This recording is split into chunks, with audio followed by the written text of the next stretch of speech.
विश्रामपछि पुनः स्वागत छ कार्यक्रम जनताको खबरमा। फास्ट्याग देश र जनताका लागि आवश्यक छ भन्ने कुरामा दुई मत छैन, तर हजारौं वर्ष पुरानो ऐतिहासिक पुरातात्विक महत्त्वलाई नामेट पारेर विकास गर्ने कि अर्को विकल्पमा जाने जनजनको यही प्रश्न छ। विकास तब टिकाउ हुन्छ जब जनताले आफ्नो अस्तित्वलाई बचाइ राख्न सक्छ। राष्ट्रिय गौरव भनिएको काठमाडौँ निजगढ द्रुत मार्गको आयोजना स्थलमै स्थानीयवासीबाट तारन्तर प्रदर्शन हुने स्थिति आउनु दुःखद घटना पक्कै होइन। यसबारे सम्बन्धित सबैले गम्भीर समीक्षा गर्नै पर्छ। पर्याप्त मुआवजा तथा क्षतिपूर्ति नपाएको मात्र होइन, आयोजनाको ढाँचा तय गर्दा आफूहरूलाई संलग्न नगराएको रोष पनि स्थानीयवासीको छ, जुन आफैमा नजायज आक्रोश होइन। हाम्रो विकास प्रक्रियामा तारतम्य नमिलेको छनक पनि यसले दिन्छ। यो रिपोर्ट हेर्नुहोस्।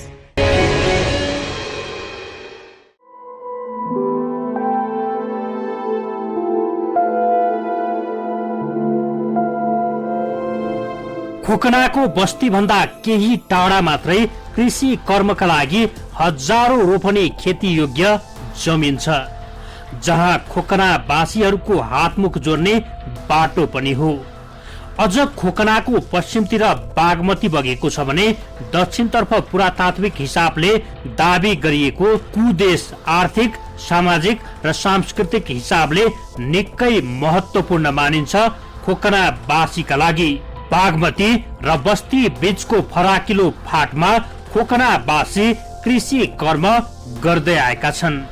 अझ सिकालीको मन्दिरले त्यस क्षेत्रको धार्मिक महत्त्वलाई उजागर गरेको छ। अहिले फास्ट्यागको प्रस्थान बिन्दु अर्थात् 0 किलोमिटर खुडोल फाटलाई प्रस्ताव गरेको छ। 0 किलोमिटर अर्थात् प्रस्थान बिन्दुबाट अगाडि बढ्ने बित्तिकै सिकाली आइपुग्छ। सिकालीको डाँडो चिचोलेपछि पुरातात्विक महत्त्व बोकेको कुदेश अर्थात् खोकनावासीले कृषि तथा विभिन्न कर्म गर्दै आएको फराकिलो फाट पर्छ। यो फाट नागेपछि बल्ल बुङमती हुँदै फर्सी डोलको अर्को यस्तै फराकिलो फाट आइपुग्छ। यसरी अघि बढेको बाटोले दनुवारहरूको डुकुछाप गाउँ पार गरेपछि मानव बसोबास लगभग शून्य देखिन थाल्छ। कटुवाल दह पार गरेपछि यो बाटोले उपत्यका छिचोल्न सुरु गर्छ। यसरी फास्ट्यागले आफ्नो प्रस्थान बिन्दुदेखि झण्डै 8 किलोमिटर यात्रा ललितपुर जिल्ला भएर गर्छ। त्यसै गरी नैखनीबाट बागमती तरेपछि करिब 4 किलोमिटर काठमाडौँ जिल्ला पर्छ। फास्ट्याग सबैभन्दा बढी करिब 54 किलोमिटर मकवानपुरमा पर्छ। यस्तै 6.7 किलोमिटर बारा जिल्ला छिचोलेपछि महेन्द्र राजमार्गसँग जोडिन्छ। अन्य ठाउँमा खासै विवादको सामना गर्न नपरे पनि ऐतिहासिक, धार्मिक र सांस्कृतिक ठाउँको रूपमा परिचित खोकनामा भने लामो समयदेखि फास्ट्यागमा विवाद छ।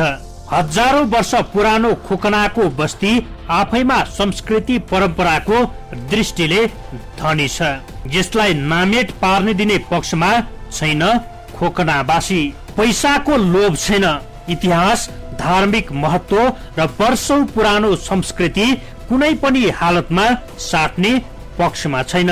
सरकार नीतिगत रूपमै खोकनाको मौलिकता मास्न उद्यत भएको उनीहरूको भनाइ छ।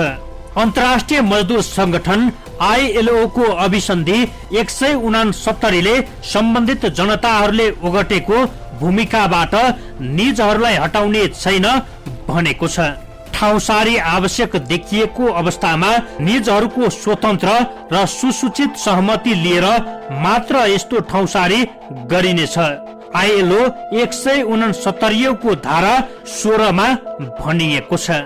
निजहरूको सहमति प्राप्त गर्न नसकिने भएमा सम्बन्धित जनताको प्रभावकारी प्रतिनिधित्वको लागि मौका दिनुपर्ने व्यवस्था तथा उपयुक्त भएमा सार्वजनिक जाँचबुझ गर्ने अवस्था गर्ने राष्ट्रिय कानून र नियमहरूबाट स्थापित उपयुक्त कार्यविधिहरू अवलम्बन गरेर मात्रै त्यस्तो ठाउँसारी गरिनेछ।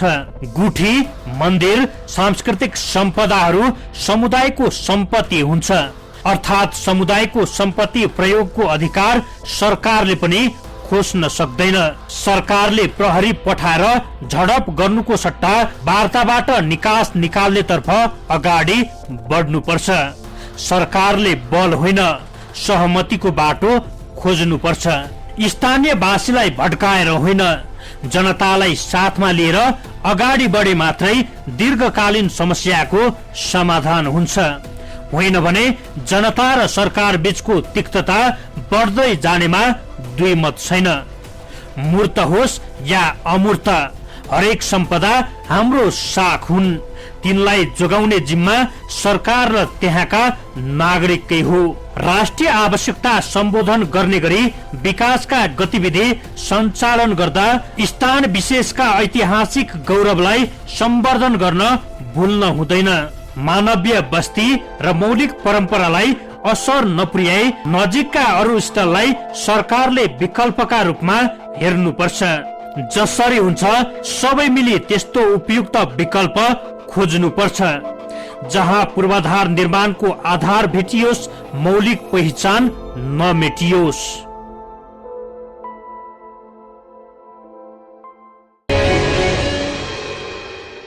मुख्य विषय त उक्त स्थलमा द्रुत मार्ग सहित प्रसारण लाइन, बाहिरी Chakrapath, Bagmati corridor, satellite city जस्ता 5 ठूला आयोजना बन्दैछन्। यसै कारण आफूहरूमध्ये कतिको उठीबास लाग्ने स्थानीयवासीको चिन्ता रहेको छ। यसबारे पूर्ण विचार गर्नै पर्ने उनीहरूको माग रहेको छ।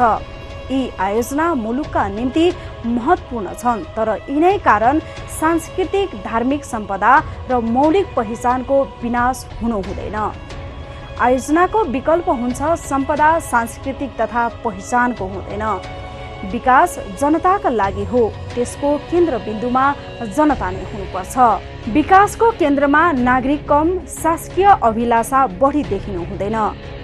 कोभिड-19बाट आफू पनि बचाऊ, अरूलाई पनि बचाऊ, हाम्रो खबरदारी जारी नै छ। यदि तपाईसँग कुनै पनि सल्लाह सुझाव र गुनासा छन् भने हाम्रो टेलिफोन नम्बर रहेको छ 015530 मा सिधा सम्पर्क गरेर टिपाउन सक्नुहुनेछ। हस्त जनताको खबरमा आजलाई यति नै। अर्को श्रृङ्खलामा नयाँ विषय वस्तुका साथ उपस्थित हुने नै छौँ। त्यतिन्जेलसम्मका लागि बिदा दिनुहोस्। हस्त नमस्कार।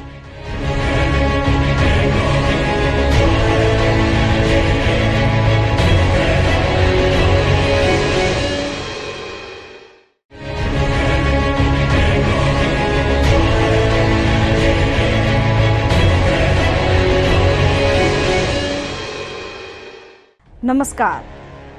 कृषि र कृषकका कुरा, भ्रष्टाचार र भ्रष्टाचारीका कुरा, विकृति र विसङ्गतिका कुरा, विकास र विकास निर्माणका कुरा, जनताको हरेक चासो र गुनासो समेट्ने कार्यक्रम हो जनताको खबर। स्वागत छ, म लक्ष्मी चौधरी। राष्ट्रिय गौरवको आयोजना मध्येको महत्त्वपूर्ण आयोजना काठमाडौँको निजगढ द्रुत मार्ग पनि एक हो। यो द्रुत मार्ग बनेको खण्डमा काठमाडौँलाई तराईसम्म र तराईलाई काठमाडौँसम्म जोड्ने सबैभन्दा छोटो मार्ग पनि हुनेछ र करिब 2 घण्टामै बाराको निजगढ पुग्न सकिनेछ। अन्य ठाउँमा खासै विवादको सामना गर्न नपरे पनि ऐतिहासिक, धार्मिक र सांस्कृतिक ठाउँको रूपमा परिचित खोकनामा भने लामो समयदेखि फास्ट ट्र्याकमा विवाद रहेको छ।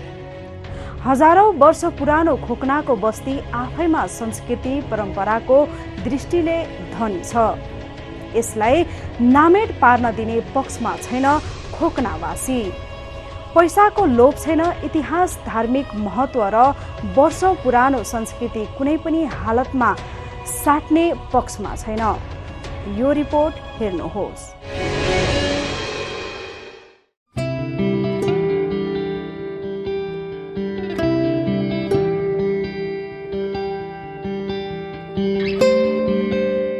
दर्शकवृन्द, यति बेला हामी ललितपुरको फर्सी डोलमा रहेका छौँ र तपाईँ देखिराख्नु भएको छ यो फास्ट ट्र्याक र यो तराईबाट काठमाडौँलाई जोड्नको लागि यो बनाइदै गरेको फास्ट ट्र्याक र यो बनिसके पश्चात तराई जोड्नको लागि धेरै समय लाग्दैन।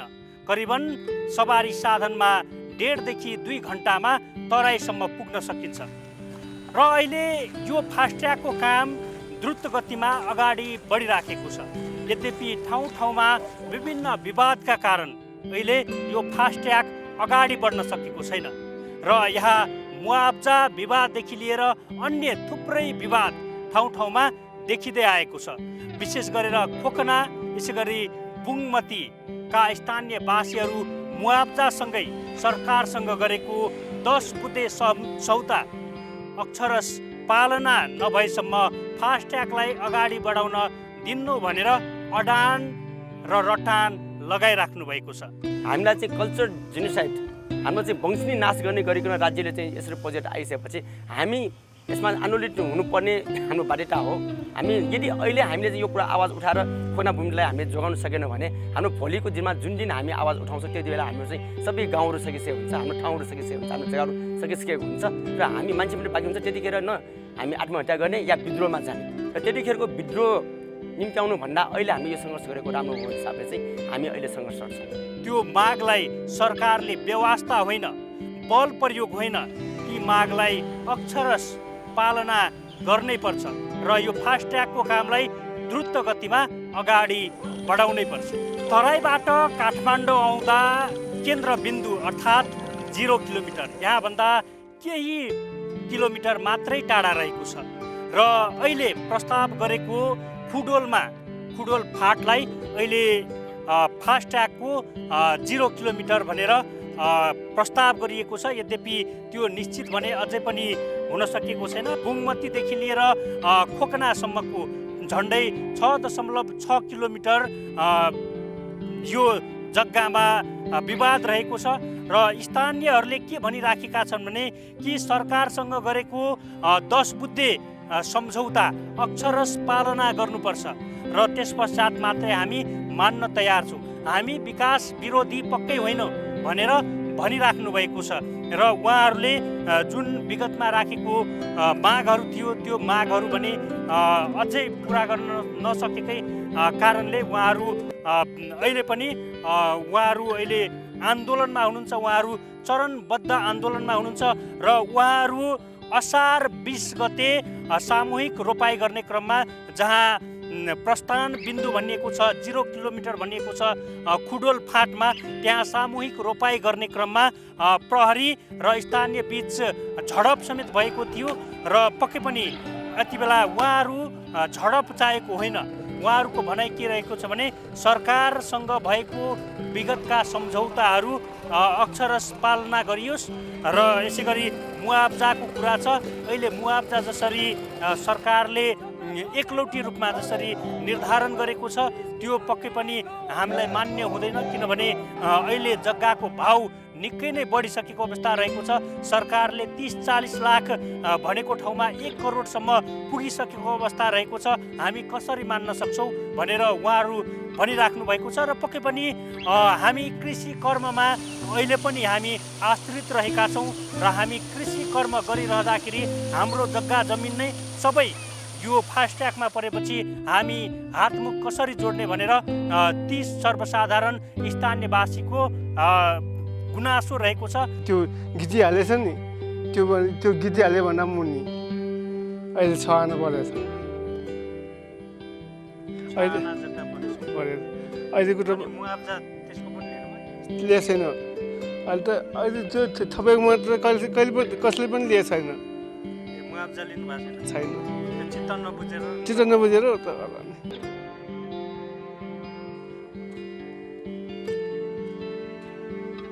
काली मन्दिर, यसै गरी खोकना, यसै गरी कुदेश लगायतका थुप्रै ऐतिहासिक धार्मिक महत्त्व बोकेका ठाउँहरू यही यो फास्ट ट्र्याक अन्तर्गतै पर्छ, छेउछाउमा पर्छ र पक्कै पनि यो ऐतिहासिक र धार्मिक क्षेत्र भएकोले गर्दा पनि सर्वसाधारणको भनाइ के रहेको छ भने कि यो ऐतिहासिक धार्मिक पुरातात्विक महत्त्व बोकेको यो ठाउँ हो र यसलाई नामो निशान मेटिने गरी यहाँ फास्ट्याग जसरी ल्याइँदैछ यो कदापि स्वीकार्य छैन भनेर यहाँका स्थानीयवासीहरू भनिराख्नु भएको छ र उहाँहरूले पक्कै पनि के भनेको छ भने कि हामी विकास विरोधी होइन, तर विकासको नाममा कुनै पनि समुदायको कला संस्कृति यसै गरी इतिहास र यसै गरी धार्मिक पक्षलाई निमोट्ने काम गर्नु हुँदैन भनेर ती स्थानीयवासीहरूको पनि भनाइरहिआएको छ र पक्कै पनि यसका लागि सम्बन्धित निकाय यतातर्फ सजग र सतर्क हुनैपर्छ, न कि मुठभेडको अवस्था ल्याएर, न कि बल प्रयोग गरेर, न कि कुनै समुदायमाथि थिचोमिचो गरेर अगाडि बढ्नुपर्छ भन्ने हाम्रो ध्येय पक्कै पनि होइन। यहाँ सहमति सहकार्य गर्दै अगाडि बढ्नै पर्छ, किनभने यहाँका जनताहरू जसरी सयौँ हजारौँ वर्ष पुरानो इतिहास रहेको छ यो क्षेत्रमा, यसर्थ पनि ती इतिहासहरूलाई मेटाउने पक्कै पनि दुस्साहस सरकार होस् या जो कोही यतातर्फ केन्द्रित हुनु हुँदैन भन्ने हाम्रो ध्येय हो र यसका लागि विकल्पहरू के कस्तो विकल्प अपनाउन सकिन्छ या यसका लागि के कस्तो उपायहरू अवलम्बन गर्न सकिन्छ त्यतातर्फ सम्बन्धित निकायको ध्यान जानै पर्छ।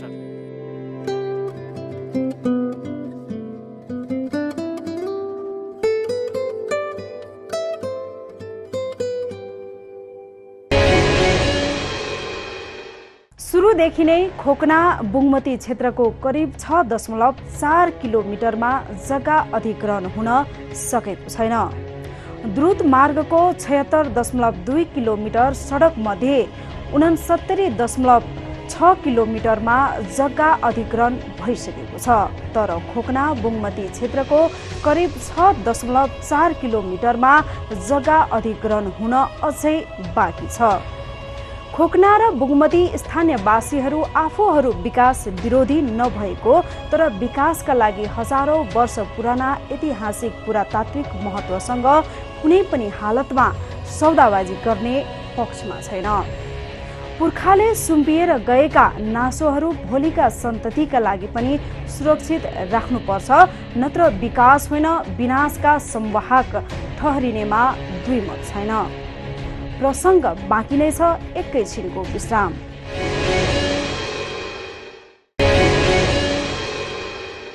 विश्रामपछि पुनः स्वागत छ कार्यक्रम जनताको खबरमा। अहिले फास्ट्यागको प्रस्थान बिन्दु अर्थात् 0 किलोमिटर खुडोल फास्टलाई प्रस्ताव गरेको छ। 0 किलोमिटर अर्थात् प्रस्थान बिन्दुबाट अगाडि बढ्ने बित्तिकै सिकाली आइपुग्छ। सिकालीको डाँडो छिचोलेपछि पुरातात्विक महत्त्व बोकेको कुदेश अर्थात् खोकनावासीले कृषि तथा विभिन्न कर्म गर्दै आएको फराकिलो फाँट रहेको छ। यी सबै ऐतिहासिक पुरातात्विक र धार्मिक महत्त्व बोकेका सम्पदाहरूको संरक्षण हुनुपर्छ भन्ने पक्षमा बुङमती र खोकनावासी छन्, तर सरकारले विकास विरोधीको बिल्ला भिडाउँदै बल प्रयोग गर्दै आएको छ। सरकारले प्रहरी पठाएर झडप गर्नुको सट्टा बर्ताबाट विकास निकाल्ने तर्फ अगाडि बढ्नुपर्छ। सरकारले बल होइन सहमतिको बाटो खोज्नुपर्छ।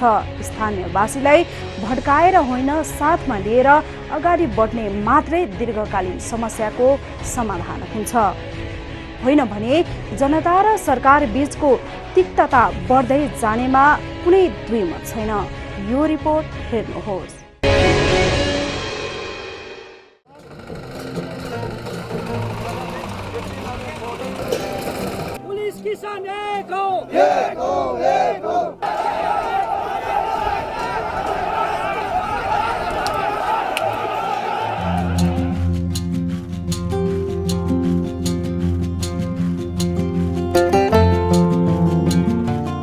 असार 20 गते काठमाडौँ तराई द्रुत मार्गको काठमाडौँ तर्फको प्रवेश बिन्दु खुडोल 0 किलोमिटरमा सामूहिक धान रोपाईको क्रममा प्रहरीसँग झडप भएको थियो। करिब 1800 रोपनी जग्गा अधिग्रहण गर्ने सरकारको निर्णयले उब्जाएको विवाद झन चुलिँदै गएको छ। सरकारको राष्ट्रिय गौरवको आयोजनासँग जोडिएको यो विवाद दिन प्रतिदिन चर्किँदै गएको छ। 2072 साल चैत 3 र 4 गते जिल्ला प्रशासन कार्यालय ललितपुरले द्रुत मार्गमा पर्ने जग्गा धनीहरूलाई 35 दिनभित्र मुआब्जा लिन आह्वान गरेर सूचना निकाल्यो। काठमाडौँ तराई द्रुत मार्गमा पर्ने जग्गाको मुआब्जा निर्धारण समितिले अधिग्रहण गरिने जग्गाको मुआब्जा तोकेको थियो। समितिले त्यति बेला खोकनामा मोटर बाटोसँग जोडिएको प्रतिरोपनी गोरेटोको 36 लाख र बाटो नभएकोमा 25 लाख मुआब्जा निर्धारण गर्यो। त्यस्तै बुङमतीमा मोटर बाटोसँग जोडिएको जग्गाको 41 लाख, गोरेटोको 33 लाख, बाटो नभएको 24 लाख, डुकु छापमा मोटर बाटोमा 38 लाख, गोरेटोमा 30 लाख, बाटो नभएकोमा 23 लाख र भैसेपाटीमा मोटर बाटो जग्गाको 47 लाख 50 हजार, गोरेटोको 40 लाख 50 हजार र बाटो नभएको 26 लाख प्रतिरोपनी मुआब्जा दिने निर्णय समितिले गरेको थियो। सूचना प्रकाशित भएको 13 दिनमा प्रधानमन्त्री कार्यालय र गृह मन्त्रालयमा मुआब्जामा असहमति जनाउँदै खोकनावासी निवेदन दर्ता गराए। तर 5 वर्ष बितिसक्दा समेत उक्त निवेदनको सुनवाई भएको छैन। द्रुत मार्ग निर्माणको जिम्मा लिएको नेपाली सेनाले अधिकांश स्थानीयले मुआब्जा लिइसकेको दाबी गर्दै आएको छ। खोकनावासीले सरकारले दिने मुआब्जा भन्दा कैयौं गुणा जग्गाको भाव बढी भएको, तर सरकारले आफूहरूको जग्गाको मुआब्जा कम दिएको भनेर गुनासो गर्दै आएका छन्। सरकारले 30 देखि 40 लाख रोपनीमा अधिग्रहण गर्न लागेको जग्गाको मूल्य करोड कटिसकेको स्थानीयवासी बताउँछन्। मुआब्जा निर्धारण भएता जग्गाको मूल्य 400 देखि 500% बढिसकेको छ। तर खोकनावासीहरूले मुआब्जाको विवाद भन्दा पनि 2075 वैशाख 28 गते भएको 10 बुँदे सहमति अक्षरश पालना भए मात्रै विवादको अन्त्य हुने बताउँछन्। हाम्रो इच्छा बेगर खोकना भूमटिको सहमति बेगर यहाँ केही पनि काम गर्न पाउँदैन भनेर नेपालको संविधान धारा 56 को चाहिँ 5 बुढाले स्पष्ट भनेको छ नि, स्थानीय आदिवासीको चाहिँ कुनै पनि ठाठोलोमा चाहिँ परियोजना बनाउने हो भने, र आईएलओले पनि स्पष्ट भनेको छ भनेपछि हामीसँग एउटा सल्लाह नै नगरिकन हामीसँग भएका कुराहरूलाई चाहिँ र निर्णय भइसकेका चाहिँ कुराहरूलाई पनि पालना नगरिकन उल्टो हामीलाई चाहिँ रातारात दर्शाउने गरिकन आर्मीहरूको ब्यारेक बनाउने, त्यहाँ हजार सहितको चाहिँ त्यहाँ चाहिँ सशस्त्र चाहिँ प्रहरीहरू बस्ने, हामीलाई चाहिँ तपाईँले चाहिँ देख्नुभयो हामीले चाहिँ 15 गतेको चाहिँ दिनभरि हामीलाई चाहिँ प्रहरीबाट खम्सीबाट हामी जान जोगाउनु मुस्किल भएका थियौँ। र 20 गतेको कुरामा चाहिँ हामीले धान रोप्न जाने गर्दाखेरि त्यहाँ हवाई फायर भयो, त्यहाँ 17 सेल र त्यहाँ चाहिँ असुर ग्यासै प्रहार भयो। हामी किसानहरू र बुढादेखि बच्चाहरू पनि छन् नि, त्यस्तो ठाउँमा चाहिँ गैर जिम्मेवारी ढङ्गले चाहिँ सरकार आइराख्नु चाहिँ यो दुर्भाग्य कुरा हो। त्यति बेला 0 किलोमिटर फर्सीडोलमा सार्ने हाइटेन्सन लाइन बागमती नदीको पश्चिमबाट लैजाने लगायतका सहमति भएको देखिन्छ। 2075 वैशाख 28 गते भएको 10 बुँदे सहमति यस्तो थियो। बुँदा नम्बर 1, पूर्व निर्धारित द्रुत मार्गको रेखाङ्कनको काठमाडौँ तर्फका प्रवेश बिन्दु 0 किलोमिटर सानो खोकनालाई परिवर्तन गरी बुङमतीको फर्सीडोलमा कायम गर्ने। बुँदा नम्बर 2, हाइटेन्सन लाइन बागमती नदीको पश्चिमबाट लैजाने। बुँदा नम्बर 3, सुरक्षाकर्मी, टोल गेट र अन्य प्रयोजनको भौतिक पूर्वाधारका लागि आवश्यक पर्ने करिब 300 किलोमिटरमा नघटाई प्रचलित दर रेटको आधारमा मुआब्जा निर्धारण समितिले निर्धारण गरी अधिग्रहण गर्ने। बुँदा नम्बर 4, मुआब्जा बुझिसकेकाहरूको हकमा निश्चित प्रतिशत मुआब्जा थप गर्ने। बुँदा नम्बर 5, बाहिरी चक्रपथ र 125 केबी माता तीर्थ हरिसिद्धि विद्युत प्रसारण लाइन चोभारबाट बागमतीको पश्चिम तर्फ हुँदै हाल कायम गरिने काठमाडौँ तर्फको प्रवेश बिन्दु फर्सीडोल स्थित 0 किलोमिटर भएर छम्पी हुँदै अघि बढाउनका लागि नेपाल विद्युत प्राधिकरणमा लेखी पठाउने। बुँदा नम्बर 6, 300 रोपनी जमिन भएकाहरू विस्थापित हुने भएमा पुनर्स्थापनाका लागि थप जग्गा अधिग्रहण समेत गर्न सकिने। थप अधिग्रहण भएको जग्गामा विस्थापित हुनेलाई व्यवस्था गर्न सकिने। बुदा नम्बर 7, फर्सीडोलबाट बुङमतीको 16 खुट्टेसम्मको हालको बाटोलाई जग्गा अधिग्रहण गरी 14 मिटर चौडा बाटो निर्माण कार्य परियोजनाको तर्फबाट गर्ने। जग्गा व्यवस्था कार्यमा स्थानीय जनप्रतिनिधि र स्थानीय तहले व्यवस्था गर्न सहजीकरण गर्ने। बुदा नम्बर 8, रकम बुझिसकेका धनीको जग्गा फिर्ता लिन चाहेमा नियम अनुसार रकम बुझाइ फिर्ता दिनेतर्फ निर्णयार्थ नेपाल सरकार मन्त्री परिषदमा पेश गर्ने। बुदा नम्बर 9, काठमाडौँ तर्फको प्रवेश बिन्दु 0 किलोमिटरको इलाकामा बाहिरी चक्रपथको इन्टरचेन्जका लागि प्राविधिक लगायत सबै पक्षबाट यकिन भएपछि मात्रै उपयुक्त स्थान कायम हुन सक्नेछ। बुदा नम्बर 10, मुआब्जा नलिएका तर जग्गा रोकामा परेका जग्गाको फुकुवा मन्त्री परिषद बैठकबाट पेश गर्ने। यहाँ खोकनावासीलाई मुआब्जा भन्दा पनि विगतमा भएको सम्झौता अक्षरश पालना भए विवादको अन्त्य हुने जनाउँदिएका छन्। यसका लागि सरकार पक्ष र खोकनावासी सहमतिको बिन्दु खोज्नुपर्छ। राष्ट्रिय गौरवको आयोजनालाई बन्धक बनाएर होइन, अनि खोकनावासीमाथि अन्याय नहुने गरी अगाडि बढ्नै पर्छ।